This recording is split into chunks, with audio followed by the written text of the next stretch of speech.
Happy birthday sa'yo, Kuya Dogs. 21 ka na pero mukha ka ng 30. At sana mabigyan ka na ng baby dogs. Yun, up to season! Pagkatapos pagka-rest day ko, sana ilibre mo kami lahat. Charot. Wish you all the best at ingat ka dyan sa abroad. Maraming salamat sa pag-iinspira, lalo na sa pagiging mabuting ehemplo mo para sa mga kabataan.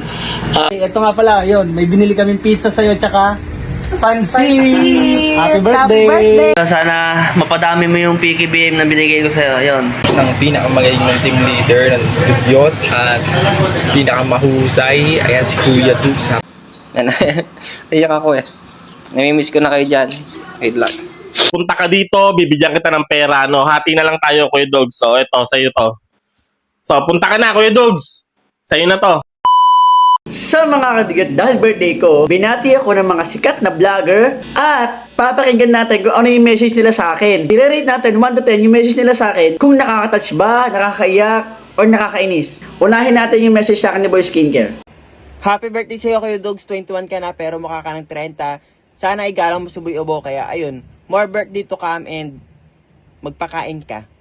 So, Okay, Skincare. Kahit birthday ko, hindi talaga niya ako binigyan ng seryosong message. Sabihin ba naman akong mukhang 40, kahit 21 lang ako. Inirapan pa ako at hindi ko daw ginagalang ang tito ko. So, i-rate ko yung greet niya sa akin ng 2/10 dahil parang walang masyadong maganda sa sinabi niya para sa akin. Next, kay Papa Bear. Kuya Dogs, happy birthday sa'yo! Yun, alam ko naman na masaya ka ngayon at sana mabigyan ka na ng baby dogs. Yun, up to season! Ingat ka palagi! Okay, kay Papa Bear, sana daw magkaroon ako ng baby dogs. Ano ba ibig sabihin nun? Bago ako magkaroon ng baby dogs, kailangan muna magkaroon ng baby bear. Baby bear muna bago baby dogs. 10/10 dahil masaya at nakakatawa ang greet niya sa akin. Next naman si Ichang Bunggan. Birthday nga pala kay Kuya Dugs. Sana mag-enjoy ka ngayon sa birthday mo. Pagkatapos pagka-rest day ko, sana ilibre mo kami lahat. Charot. Isa pa. Birthday nga pala kay Kuya Dugs. Sana mag-enjoy ka ngayon sa birthday mo. Pagkatapos pagka-rest day ko, sana ilibre mo kami lahat. Charot.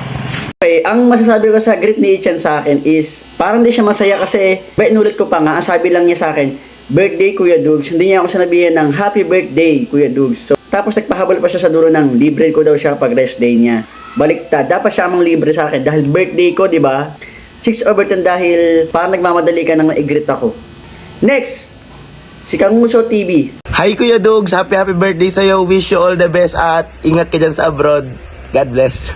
Okay, si Kanguso TV, naistorbo ko pa nga yata to kasi mukhang bagong gising lang. Sabi ko kasi pa birthday greet. Thank you kay Kanguso TV dahil sobrang sikat na siya ngayon. Dati, pinapanood ko lang siya. Ngayon, binati na niya ako. At bibigyan ko siya ng greet na 9/10 kasi ito, panoorin nyo mga boy! Next is si Knock Knock Paputok. 20% Team Dugyot at 80% Team Katagumpay. Yo, check! Gusto ko lamang batiin ng happy birthday si Kuya Dugs ng Team Dugyot. At syempre, maraming salamat sa pag-iinspira, lalo na sa pagiging mabuting ehemplo mo para sa mga kabataan. At I hope maging 50% na tayo. Team Dugyot, Team Katagumpay. Paunti-unti. At syempre, ingat kayo palagi. Happy birthday Kuya Dugs! Okay, so i-scroll ko na agad si Knock, no?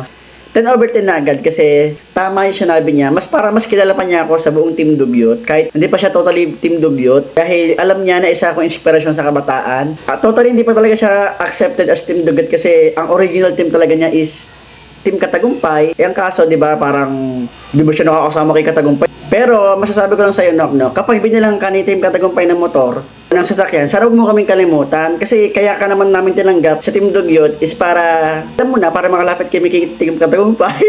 Charot, 40% na pagiging Team Dugyot niya, hindi pa siya totally 100% na Team Dugyot. Pero mabait to si Knock Knock Paputok, binigyan niya ako ng Immortal Bag. Okay, next si Boy Machunori at si Aling Regina.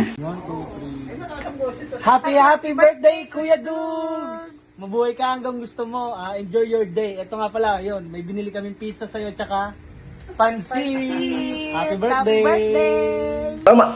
So, perfect na sana eh. Pero na-minus to lang kasi bibigyan ko ng 8 si Boy Machunori at si Aling Regina kasi bago sila nag-video, nagbilang pa sila ng 1, 2, 3, go. Bakit may bilang pa? Gabi kasi sila nag-message sa akin, so naghihintay ako na dalhin sa akin yung pancit tsaka yung pizza. Ngayong umaga na walang nakarating. So 8 lang kasi pinaasa nyo ako. Masakit palang paasahin. Next, si Tampi Story. Happy birthday kay Kuya Dukes. Ayan, mga katampi, happy birthday sa'yo. Sana mapadami mo yung PKBM na binigay ko sa'yo. Ayun, healthy. Tapos, happy fish keeping. Ang masasabi ko lang kay Tampi story is, bigyan ko siya ng 7 kasi imbis na i-end niya yung camera sa pagpindot ng end, gumanon pa siya. So, edi, dapat pag vlogger ka, alam mo na yun, di ba? Pero thank you pa rin kasi binigay mo sa akin PKBM. Akala ko talaga PKBM yun. Wala palang bidon, PKM lang. Naparami ko naman siya, ang kaso lang, kinain na angelfish yung mga fry. So sana bigyan mo ulit ako, di ba? Next naman kay Boy Susi.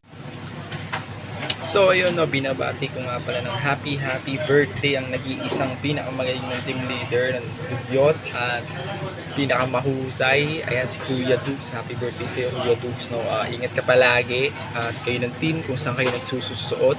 Ang wish ko ngayon sa birthday mo is sana maka 1 million followers ka na at more blessings to come and good health, stay safe.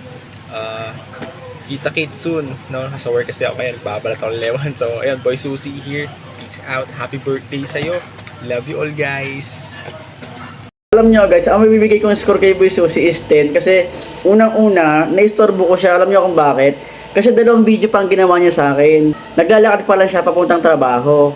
Tapos, inulit niya pa nung ngayon nasa trabaho na siya. Nakakahiya nga kasi naistorbo ko pa si Boy Susi. So, ako may wish sa'yo, Boy Susi, kahit birthday ko. Wish ko sana lagi ka dyan na mag-ingat, malusog, at kung may problema ka, sabihin mo lang sa amin. Next naman kay Boy ka ba? Yo, happy birthday sa'yo, Kuya Dugs. Mag-ingat ka palagi at sana... Iyak ako eh. Namimiss ko na kayo dyan. Wait lang. Mag-ingat ka palagi dyan. Sana marami pang birthday duman sa'yo. Alam nyo naman, medyo busy ako dito sa Mindoro ngayon. Kaya sana pag uwi ko dyan, mag-vlog ulit tayo. Kita-kits soon, Kuya Dugs. Happy birthday sa'yo. Ingat ka palagi. God bless. Iyak ako eh. Sabi ko lang kay Boy ka ba, alam niyo ba si Boy ka ba, napakaan niya.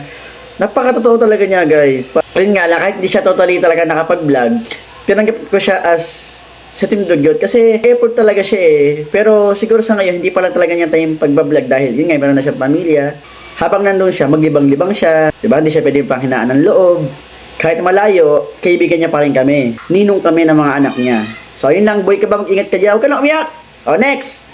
Kay Alan Bartolome, yung nabili ng coins. Kilala niya mo siguro yun. Yun mga tol, Sir Alan. So, gusto ko lang batiin ng happy birthday si Kuya Dugs. So, malaki ang utang na loob ko dyan kay Kuya Dugs, no? Kasi pag may mga problema ako sa pagdating sa pagbablog, sa kanya ako nalapit. So, malaki ang naitulong niya sa akin. Marami akong nalaman tungkol sa kanya, no? Pagdating sa pagbablog, siya ang nagtuturo sa akin. Kaya maraming salamat, Kuya Dugs. Happy birthday sa'yo. More birthdays to come. Punta ka dito, bibigyan kita ng pera, no? Hati na lang tayo, Kuya Dugs. So, ito, sa'yo to. So, punta ka na, Kuya Dugs. Sa'yo na to. Sabi ko kay Alan Bartolome is kahit sobrang sikat na niya guys, no? Kahit sobrang yaman na niya, nagbili siya ng mga coins, namimigay siya ng pera, hindi siya nakakalimot kasi, di ba, sino ba naman kami para pansinin niya. Napakabait na to ni Alan guys kasi every time na makikita kami, lagi siya nanilibre. Pero, nagsimula siya manglibre, no, alam niya nag-diet na ako. Kaya ang nakakakain lang ng libre niya, si Boy Ubo. Joke lang.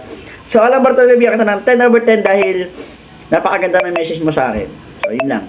So, yun lang mga kadugyot at ayun na mga message sa akin ng mga sikat na vlogger at kayo, may message ba kayo sa akin? Pag may nakita akong magandang message dyan, ano kaya magawa? Sige nga, message nga kayo sa akin. So, yun lang. Thanks for watching. Bye-bye! Babasahin ko yan. Yeah!